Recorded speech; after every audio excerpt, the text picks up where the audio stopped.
திருடுறது தான் சார் இவங்க மாநில உரிமை. இவங்களுக்கு என்ன மாநில உரிமை? நான் பக்கத்து ஸ்டேட்லேருந்து எதனா பண்ணேன்னா என் ஸ்டேட்டு என் உரிமை, மண் என் உரிமை, இந்த மண் தாய் மண், நான் இதை எடுக்கக்கூடாதா? தமிழ்ல விடியல் பிக்சர்ஸ் அப்படிங்கிற நிறுவனத்தை பொறுத்த வரைக்கும் பெரிய பெரிய ஸ்டார்களை வைத்து படத்தை இயக்கியிருக்காங்க. ஆனால் இது வரைக்கும் எந்த ஒரு படமும் வெளியாகல. அங்கே 10 நாள் 5 நாள் ஓடின மாதிரி ஒரு கணக்கு கட்டப்பட்டு இந்த படங்கள் அந்த நாட்டில் ஓடியதாக இங்கே வந்துடும். இந்த கருப்பை வெள்ளையாக்குவதுக்கு தான் இவர்கள் சினிமாவே பயன்படுத்துகிறார்கள். அழுக்கு துணியை துவைத்து வெள்ளையாக்குகிற சோப்பு தான் சினிமா. போய் முற்றுகை பண்ணுறோம். அன்றைக்கி எங்களை கூட்டு போய் மண்டபத்தில் வச்சாங்க சிந்தாதிரிப்பேட்டில். இரவு முழுக்க இருக்கிறோம். காலையில் வீடுகள் இடிக்கப்படுது. ஜனங்க இங்கே வாழ்ந்த மக்கள் இங்கே மண்டபத்தில் கை செய்யப்பட்டிருக்கோம். அப்போ ஜனங்க என்ன நினைக்குது, இந்த அண்ணனுக்கு பேச்சு கேட்டு வந்துட்டுமே. அனகாபுத்தூரில் எவ்வளோ போலீஸை போட்டு வீடியில் இடிக்கிறாங்க. ஏன் நீர்நிலையில் கட்டக்கூடாதா? எவ்வளவு பெரிய வெள்ளம் வந்தாலும் நாங்க எங்க உயிரை நாங்க பாத்துக்கிறோம். யாரும் கவர்மெண்ட் செய்யல. ஓட்டு கேட்கறவங்க யாருக்காரா வராங்க, வீடு வாசல்ல நின்று கையெடுத்து கும்பிடுறாங்க. இவங்களுடைய பாலிசி ஏழை எளிய மக்களை ஒரு மனிதனாவே இவங்க மதிக்கிற பாலிசி இவங்க கிட்ட இல்லை.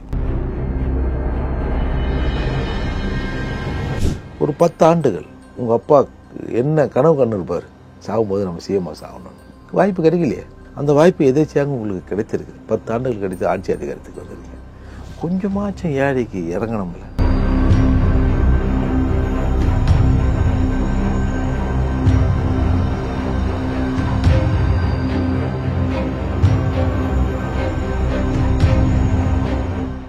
ரியல் ஒன் நண்பர்கள் உறவுகள் அனைவருக்கும் வணக்கம். தொடர்ச்சியாக பல்வேறு முக்கியமான தகவல்களை நம்முடைய உறவுகளுடன் பகிர்ந்து வரும் புரட்சி தமிழகம் பறையர் பேரவை கட்சி தலைவர் வழக்கறிஞர் ஏர்போர்ட் மூர்த்தி அவர்கள் நம்முடைய இருக்கிறார். வணக்கம் சார்.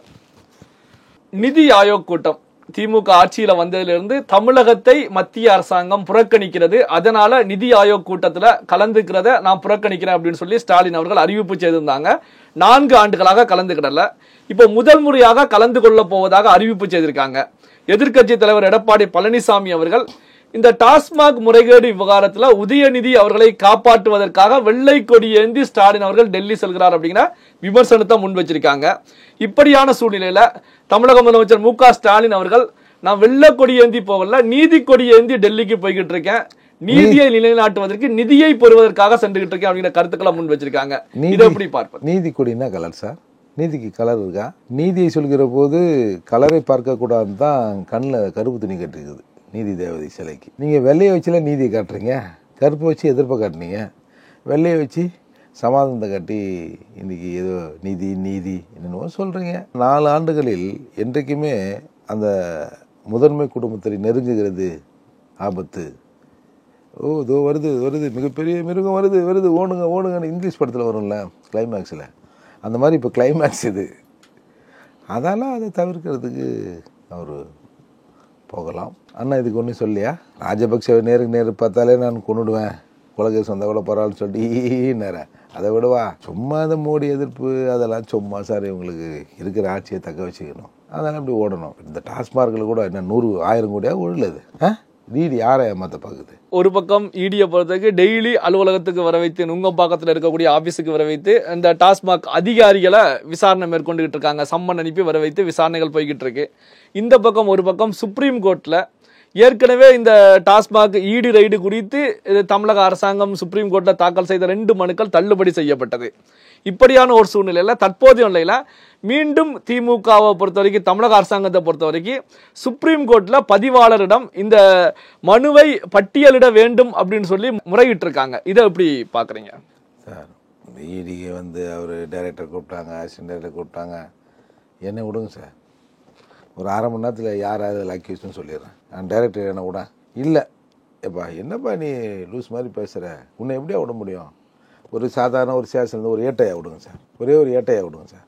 1/2 மணி நேரத்தில் இந்த பணம் எங்கேருந்து வந்தது, எப்படி வந்தது, எங்கே போச்சு, எங்கெங்கே போச்சு, யார்கிட்ட போச்சு, அதில் பார்ட்டுன்னா அவர் பார்ட்டுன்னா இவர் பார்ட்டுன்னான்னு ஒரு 1/2 மணி நேரத்தில் பிச்சு கொடுத்துருவார். எனவே அதிகாரிகளை விசாரிக்கக்கூடாதுன்னாங்க. அப்புறம் கோர்ட்டுக்கு போய் தானே அதிகாரிகளை விசாரிக்கலான்னு சொல்லிட்டாங்க. திருடுறது தான் சார் இவங்க மாநில உரிமை. இவங்களுக்கு என்ன மாநில உரிமை?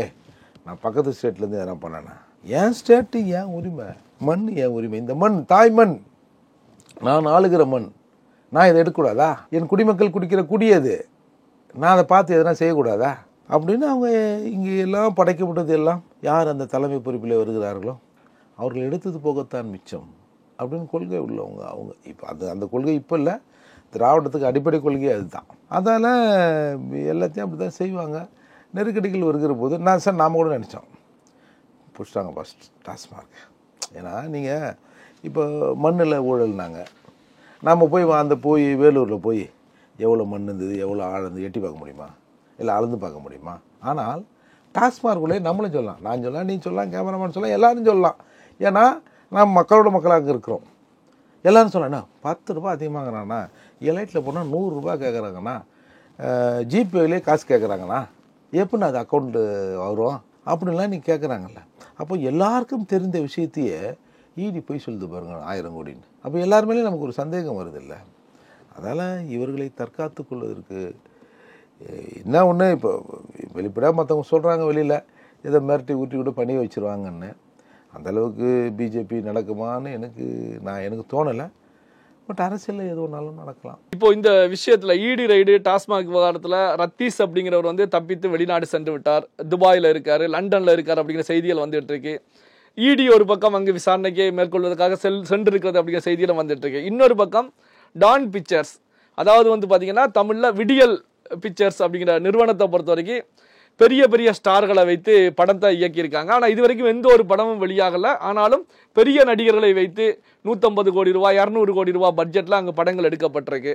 இப்படியான ஒரு சூழ்நிலையில் நுங்கம்பாக்கத்தில் விசாரணைகள் தொடர்ந்துகிட்டே இருக்கு. இது 2026 தேர்தலில் எது போன்ற தாக்கத்தை ஏற்படுத்தும் அப்படின்னு பார்க்குறீங்க? திரைப்படம் தயாரிப்பு என்பது கருப்பு படத்தை வெள்ளைப்பணமாக்குற விஷயம். ஏன்னா முன்னாடிலாம் நம்ம ஊரில் தேட்டரில் சினிமா போடுவோம், ஒரு காட்சி எக்ஸ்ட்ரா போடுவோம். அந்த 12 o'clock முன்னாடிலாம் 11:30 12 ஷோ இருக்கும். ஒரு 10 மணி ஷோ ஒன்று போடுவோம். 10 மணி முன்னாடி விட்டு படம் போடுவானுவோம். அதில் வந்து சனி ஞாயிறில் அப்போது புது படம்னா ஒரு ஷோ எக்ஸ்ட்ரா போடுவோம், அவ்வளோதான் சார். இப்போது ஒரு வார்த்தை போடுறாதுங்களா, உலகெங்கிலும் வெளியீடுன்னு.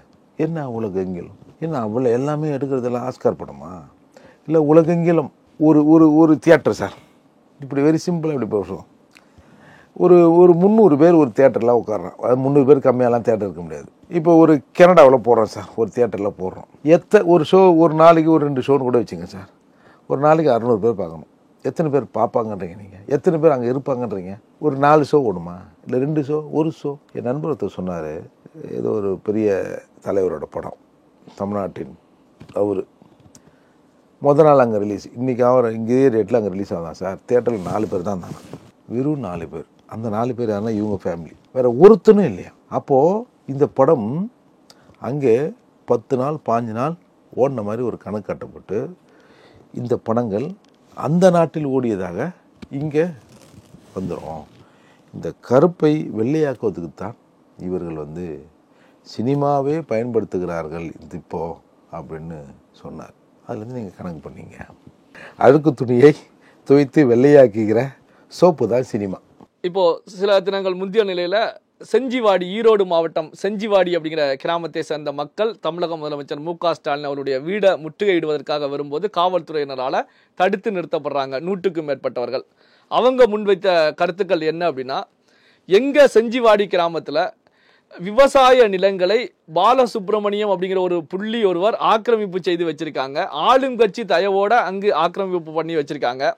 காவல்துறை கலெக்டர் அலுவலகத்தில் புகார் கொடுத்தும் எந்த விதமான நடவடிக்கையும் எடுக்கப்படலை. அதனால தான் முற்றுகைக்கு வந்தோம் அப்படிங்கிற கருத்துக்களை முன் வச்சாங்க. இதை எப்படி பார்க்குறீங்க? எனக்கு ஒரு சம்பவம் ஞாபகம் வருது. பெரும்பாக்கத்தில் வந்து வீடுகளை இடிக்க வராங்கன்னொடனே நாங்கள் ஒரு முற்றுகை போராட்டம் பண்ணுறோம். அப்போது கலைஞர் அவர்கள் இருக்கார். கோபாலவன் வீட்டுக்கு போலீஸ் எப்படியோ அதை ஸ்மெல் பண்ணலை, ஒரு 300 பேருக்கு மேலே சேர்ந்துட்டோம் சார். சேர்ந்துட்டு முற்றுகை அவர்கிட்ட மனு கொடுக்க போகிறோம். நம்ம முதல்வர் அப்பாயின்மெண்ட் கேட்டால் நம்மனா பெரிய தொழிலதிபரா, வாங்க வாங்க அப்புறம் என்ன விசேஷம்னு கேட்குறதுக்கு நம்ம ஏழை எளிய மக்கள் வீடுகளை இடிக்காதுன்னு தானே சொல்கிறோம். அப்போ நாங்கள் போகிறோம் சார். போய் முற்றுகை பண்ணுறோம். முற்றுகை சாதாரண விஷயம் தானே. அன்றைக்கி எங்களை கூட்டு போய் மண்டபத்தில் வச்சாங்க சிந்தாதிரிப்பேட்டில். இரவு முழுக்க இருக்கிறோம். மறுநாள் 2 மணிக்கு வரைக்கும் அங்கேயே இருக்கிறோம். காலையில் வீடுகள் இடிக்கப்படுது. ஜனங்க அங்கே வாழ்ந்த மக்கள் இங்கே மண்டபத்தில் கை செய்யப்பட்டிருக்கோம், வீட்டை இடிக்கிறான். அப்போ ஜனங்க என்ன நினைக்குது, இந்த அண்ணனுங்க பேச்சு கேட்டு வந்துட்டுமே, வீட்டில் இருந்தால் கூட அந்த பொருளையாவது எடுத்து வச்சிருக்கலாமே அப்படின்னு எப்படி அந்த போராட்டம், அந்த உரிமையை கேட்ட நபர்களுக்கு எதிராக இந்த மக்களை திசை திருப்புற வேலையை செஞ்சாங்க பாருங்க. அப்போ நான் பறையன்னொடனே அந்த நிகழ்ச்சியில் கொஞ்சம் அடமண்டாக நிற்கிறது நான்னொடனே என் சமூகத்தை சார்ந்த அதிகாரிகளுக்கு கூப்பிட்டு என்னை பேச விட்றாங்க. ஏன் மூர்த்தி இதெல்லாம் பாரு, இப்போ வீடெல்லாம் இடிக்கிறாங்க, ஜனங்க ஏதாவது இருந்தால் ஏதாவது மிச்சங்கத்தையாவது எடுத்து வைக்கல, இந்த ஜனங்களே நாளைக்கு உனக்கு எதிராக நின்றோம். மற்றவங்கெல்லாம் ஒத்துனாங்க, நான் ஒத்துக்கலை. அப்போ என்னை வச்சு எங்கள் சமூக அதிகாரி வச்சு என்னை கன்வின்ஸ் பண்ணுறாங்க. அப்போது வேறு வழி என்ன பண்ணுறதாப்பா, ஜனங்கள்லாம் வந்து என்ன எல்லாத்தையும் இடிக்கிறாங்கன்னு பிறகு போனோம் சார். இப்போ இன்னைக்கு அனகாபுத்தூரில் எவ்வளோ போலீஸை போட்டு வீடியில் இடிக்கிறாங்க. ஏன் நீர்நிலையில் கட்டக்கூடாதா? கட்டி இருந்துட்டோம்ல 50-60 வருஷம், அதுக்கு ஏதாவது ஒரு மாற்று. சரி, கீழே தண்ணி ஓடுதுன்றியா, தண்ணி அங்கே வரலன்றாங்க, ஓடுதுன்றியா, பில்லர் போடியா, பில்லர் மேலே வீட்டை கட்டியா? எத்தனை இது கடலில் பிரிட்ஜு போடுற, கடலில் பில்டிங் கட்டுற, கடலில் சுற்றுலாத்தலன்ற, ஹோட்டல்ன்ற, இந்த ஏதோ சூதாட்ட கிளப் கூட ஏதோ வருதுக்குதுன்னு பேசியிருந்தாங்கல்ல, அதெல்லாம் இருக்குதுல்ல தண்ணி மேலே.